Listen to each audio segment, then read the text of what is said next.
Baik, di sini saya akan berbagi tentang pengalaman saya sih selama ini di bidang vanili ya. Tentunya kali ini yang akan kita bahas tentang stressing atau kegagalan stressing, penyebab gagalnya stressing. Cuma stressing itu apa ya?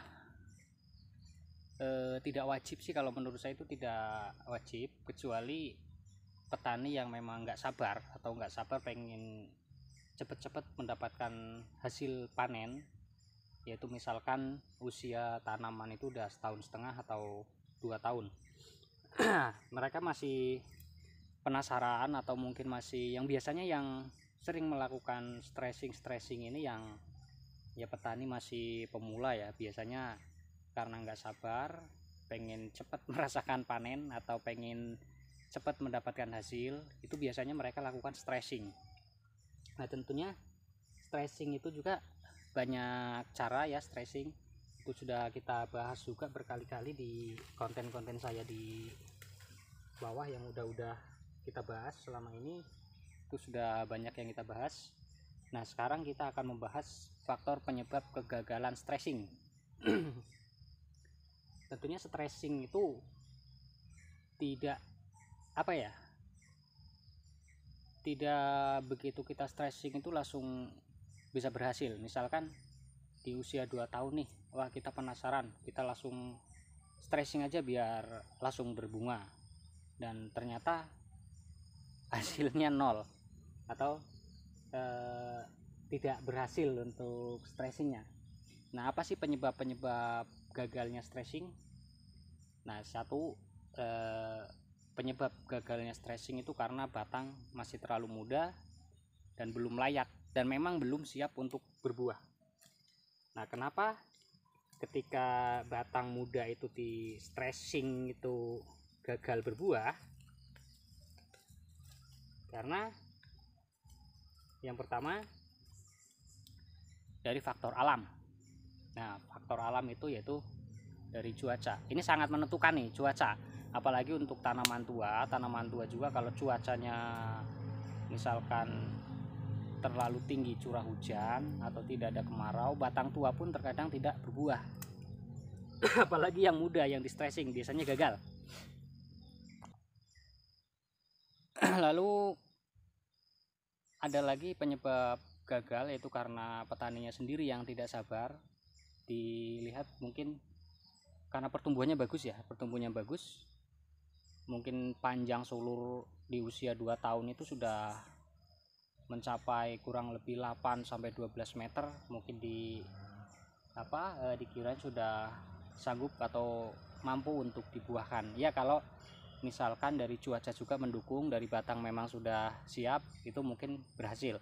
Cuma kalau dari kedua faktor itu tidak mendukung, saya yakin itu akan gagal.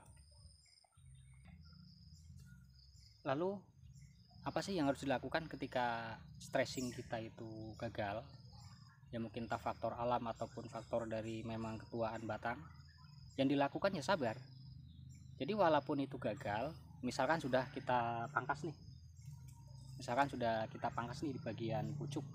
Nah, bagian pucuk ini kan kita mangkasnya juga tidak sembarang pangkas atau hanya di pucuk, atau ada patokan berapa ruas juga tidak. Kita ukur kira-kira batang yang sudah lumayan tua.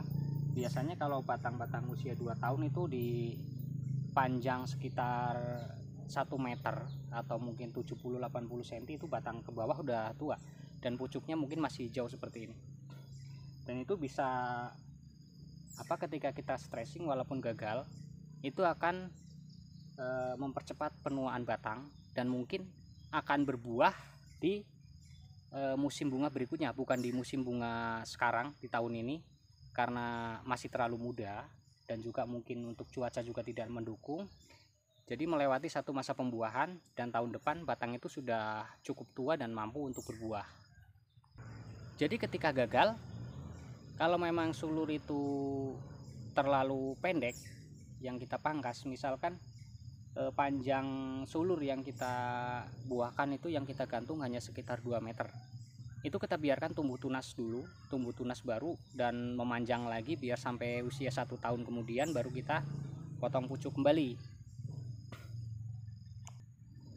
Tapi jika si batang ini yang menggantung nih ya, yang menggantung untuk pembuahan ini cukup panjang, misalkan udah melingkar 2 kali atau 3 kali, kan itu udah sekitar 6 meter lebih tuh. Nah itu bisa kita pertahankan untuk mempercepat proses penuaan batang. Misalkan kita potong tumbuh tunas baru nih di bagian pucuk, biasanya di ujung-ujung potongan itu kan timbul tunas baru tuh. Itu kita biarkan selama sampai panjang kurang lebih 5 ruas, baru kita potong, kita sisakan 1 atau 2 ruas di bagian pangkal tunas barunya, biar tidak tumbuh lagi tunas di bagian bawahnya lagi. Kalau misalkan kita potong langsung dari pangkal tunas barunya itu ya, kita potong dari pangkal, biasanya tumbuh lagi di bagian ruas bawahnya lagi. Nah ketika kita potong, kita sisakan 1 atau 2 ruas, akan tumbuh tunas pun dia akan di bagian ujung atau di sisa 2 ruas yang kita sisakan di tunas barunya itu.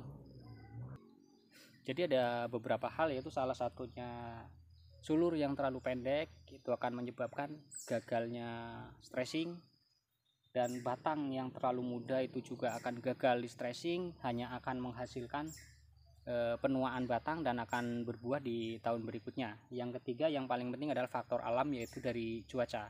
Jika cuaca tidak mendukung, walaupun batang itu memang tua, itu biasanya tidak akan berbuah. Cuma kalau batang tua yang memang sudah pernah berbuah, itu kalau kita lakukan stressing itu biasanya banyak berhasilnya. Cuma kalau saya sih untuk batang yang sudah pernah berbuah itu tidak pernah saya stressing lagi, kecuali memang di cuaca yang ekstrim atau curah hujan yang terlalu tinggi, itu baru saya lakukan stressing hanya untuk pemotongan pucuk, tidak mengganggu akar atau perakaran. Tetap kita jaga biar batang ini tidak rusak dan tetap akan berbuah walaupun di curah hujan yang tinggi. Itu jika batang kita atau batang vanili kita usianya sudah cukup atau sudah pernah berbuah 2 atau 3 kali. Jadi yang gagal stressing ya sabar dulu, kita tunggu di tahun depan lagi. Ya mudah-mudahan tahun depan cuaca bagus mendukung, batang yang kita stressing tahun ini sudah cukup tua dan bisa berbuah. Jadi sabar dulu menunggu biar batang itu cukup matang dan nunggu cuaca. Mungkin kalau belum pernah berbuah ya, di usia 3 tahun juga kalau belum pernah berbuah, itu kemungkinan memang susah untuk di stressing, itu susah.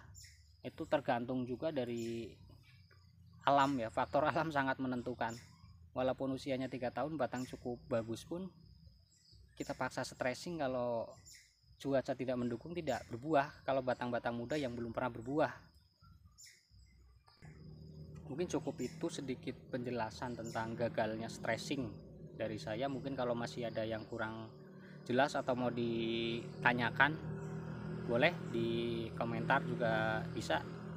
Silakan ditanyakan di komentar, nanti saya tanggapi walaupun lambat karena saya kadang jarang pegang HP atau sering bepergian.